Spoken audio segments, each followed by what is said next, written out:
নমস্কাৰ বন্ধু বান্ধৱীসকল, inch smart টিপছৰ অন্য এটা ভিডিঅ'লৈ স্বাগতম জনাইছোঁ।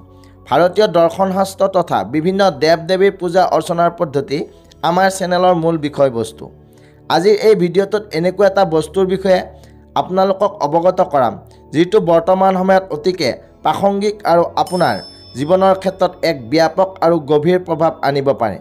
আমি হয়তো সকলোৱে জানো, ইতিমধ্যে দেৱী পক্ষৰ আৰম্ভ হৈছে, অৰ্থাৎ নৱৰাত্ৰি আৰম্ভ হৈছে, আৰু এই দেৱী পক্ষৰ মাজতে যদি আপুনি এই কামটো কৰে, বিশেষকৈ অষ্টমীৰ দিনা যদি এই কামটো কৰে, তেনেহ'লে আপুনি নিশ্চিতৰূপে অৱশ্যেই তাৰ মনোবাঞ্ছিত ফল লাভ কৰিব।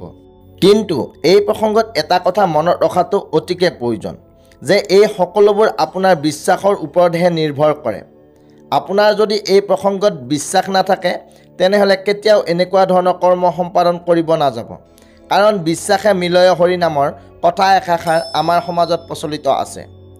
সেয়েহে মনৰ ভিতৰত যদি বিশ্বাস নাই, তেনেহ'লে আমাৰ আজিৰ এই ভিডিঅ'টো চোৱাৰ কোনো প্ৰয়োজন নাই, আৰু এনেকুৱা ধৰণৰ কৰ্মসমূহ কৰাৰো কোনো প্ৰয়োজন নাই। আৰু যদি আপুনি বিশ্বাস কৰে, ঈশ্বৰৰ অস্তিত্বক মানে, ভাৰতীয় দৰ্শন আৰু শাস্ত্ৰৰ ওপৰত যদি অগাধ বিশ্বাস আছে, তেনেহ'লে এনেধৰণৰ কৰ্ম সম্পাদন অৱশ্যেই নিষ্ঠা সহকাৰে কৰক। ইয়াৰ ফল অৱশ্যেই পাব।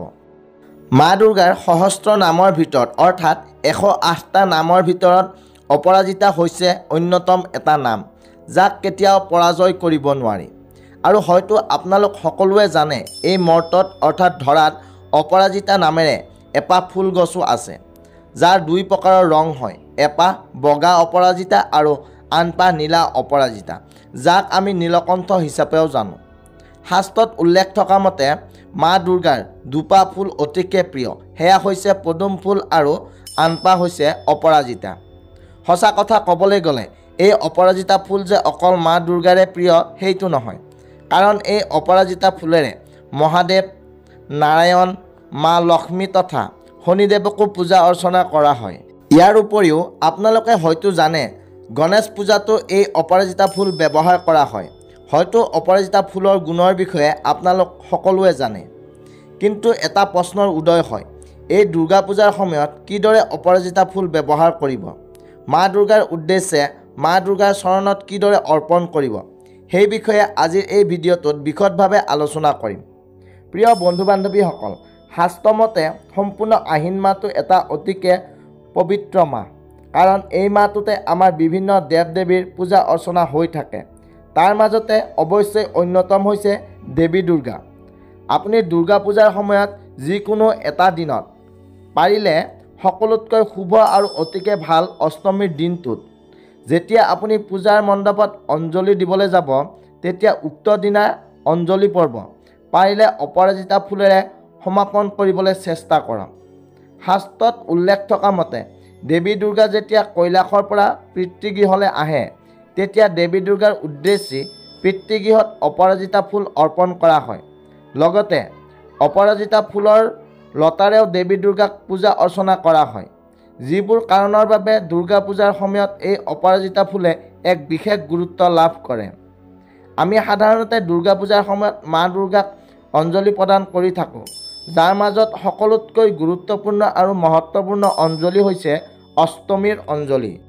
আৰু এই অষ্টমীৰ অঞ্জলিৰ দিনাই আপুনি মা দুৰ্গাক অপৰাজিতা ফুলেৰে অঞ্জলি প্ৰদান কৰক। অপৰাজিতা ফুল আপুনি নীলা বা বগা যিকোনো ৰঙেৰে অৰ্পণ কৰিব পাৰে, কিন্তু মনত ৰাখিব যাতে এই অপৰাজিতা ফুলৰ লগত যিকোনো ধাতুৰ বস্তু এটা দিবলৈ, সেয়া লাগিলে 1 টকাৰ মুদ্ৰা, 5 টকা বা 10 টকাৰ মুদ্ৰা মা দুৰ্গাৰ চৰণত অৱশ্যেই অৰ্পণ কৰক। যদি অষ্টমীৰ দিনাখন আপুনি কৰাটো অসম্ভৱ হয়, তেনেহ'লে যিকোনো এটা দিনত দেৱী দুৰ্গাৰ উদ্দেশ্যে এই অপৰাজিতা ফুল আৰু 1 টকাৰ মুদ্ৰা একেলগে অৰ্পণ কৰিবলৈ নাপাহৰিব। এই 1 টকাৰ মুদ্ৰা আৰু অপৰাজিতা ফুল হাতত লৈ মা দুৰ্গাক অৰ্পণ কৰাৰ সময়ত এই মন্ত্ৰফাঁকি উচ্চাৰণ কৰক। এই মন্ত্ৰফাঁকি আমাৰ সকলোৰে পৰিচিত এটা অতিকে গুৰুত্বপূৰ্ণ দুৰ্গা মন্ত্ৰ, আৰু এই মন্ত্ৰটি হৈছে নমো সৰ্বমংগল মাংগল্যে শিৱে সৰ্বাৰ্থ সাধিকে শৰণ্যে ত্ৰম্বকে গৌৰী নাৰায়ণী নমস্তুতে। এই মন্ত্ৰটো 3 বাৰ উচ্চাৰণ কৰক আৰু তাৰ পিছত কওক যে যা দেৱী সৰ্বভূতেষু শক্তিৰূপেণ সংস্থিতা নমস্তুস্তে নমস্তুস্তে নমস্তুস্তে নমো নমঃ। এই মন্ত্ৰফাঁকি উচ্চাৰণ কৰাৰ পিছত আপোনাৰ যিকোনো এটা মনৰ বাঞ্ছা বা মনোকামনা মা দুৰ্গাৰ আগত নিবেদন কৰক। দুৰ্গা মাক কওক যে এই বছৰ আপুনি কোনটো বস্তু মাৰ পৰা বিচাৰে, ভক্তি সহকাৰে তেওঁক জনাওক। যদি এইসমূহ মন্ত্ৰ উচ্চাৰণ কৰোঁতে আপোনাৰ অসুবিধা হয়, তেনেহ'লে প্ৰথমতে উচ্চাৰণ কৰা মন্ত্ৰফাঁকি উচ্চাৰণ কৰি আপুনি এই প্ৰতিকাৰটো কৰিব পাৰে। তাৰপিছত আপোনাৰ হাতত থকা অপৰাজিতা ফুলৰ পাহ আৰু মুদ্ৰাটো মা দুৰ্গাৰ চৰণত অৰ্পণ কৰক। দুৰ্গা মাৰ চৰণত অৰ্পণ কৰা অপৰাজিতা আৰু মুদ্ৰাটো আপুনি আপোনাৰ ঘৰলৈ লৈ আনক। ইয়াৰ পিছত উক্ত অপৰাজিতা ফুল আৰু মুদ্ৰাটো যিকোনো এটা ধাতুৰ পাত্ৰ যেনে ৰূপৰ পাত্ৰ বা তামৰ পাত্ৰ থ'বলৈ চেষ্টা কৰক। যদি ৰূপৰ পাত্ৰ বা তামৰ পাত্ৰ আপোনাৰ ঘৰত নাথাকে, তেনেহ'লে আপুনি এখন পৰিষ্কাৰ ৰুমালত বান্ধি থ'ব পাৰে এই অপৰাজিতা ফুল আৰু 1 টকাৰ মুদ্ৰাটো। কিন্তু পাৰিলে চেষ্টা কৰক যিকোনো এটা পাত্ৰত এই অপৰাজিতা ফুল আৰু 1 টকাৰ মুদ্ৰাটো ৰাখিবলৈ। ইয়াৰ পিছত সেই পাত্ৰটো আপোনাৰ ঘৰৰ কোনো এটা অতিকে গুৰুত্বপূৰ্ণ স্থানত যেনে আপোনাৰ ঘৰত থকা চন্দুক বা আলমাৰি নতুবা আপোনাৰ মন্দিৰত অতি সযতনে থৈ দিয়ক। আৰু যিদিনাৰ পৰা থৈ দিব সেইদিনাৰ পৰাই আপুনি এবছৰলৈ অৰ্থাৎ আগন্তুক দুৰ্গা পূজালৈকে প্ৰতিদিনে সেই পাত্ৰৰ সন্মুখত ধূপ ধূনা অৰ্পণ কৰক। আৰু ঘৰত যিকোনো পূজা অৰ্চনা কৰিলে প্ৰতিদিনাই সেই পাত্ৰটোৰ ওচৰতো পূজা অৰ্চনা কৰক।